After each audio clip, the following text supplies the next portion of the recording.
लग्नाला फक्त 4च महिने झाले होते. या डॉक्टर मुलाने आपल्या डॉक्टर पत्नीबरोबर अतिशय भयंकर कृत्य केले. छत्रपती संभाजीनगरमध्ये घडलेल्या या घटनेने महाराष्ट्र पुन्हा एकदा हादरला. आत्ताच लग्न झालेल्या नवरा बायकोमध्ये नेमकं असं काय घडलं हे पाहू. त्या अगोदर चॅनलवरती नवीन असाल तर सबस्क्राईब नक्की करा.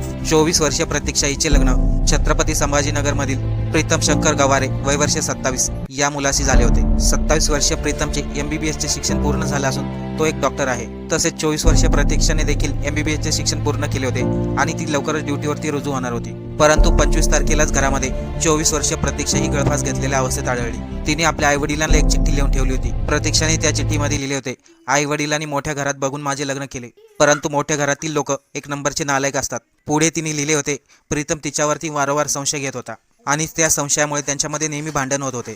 तसेच प्रीतम तिच्या आईवडिलांकडून वारंवार पैसे आणायलाही सांगत होता. तिने पुढे लिहिले होते की कोणत्याही आईवडिलांनी मोठ्या घरामध्ये बघून मुलीचे लग्न करू नये आणि यानंतर 24 वर्षे प्रतीक्षाने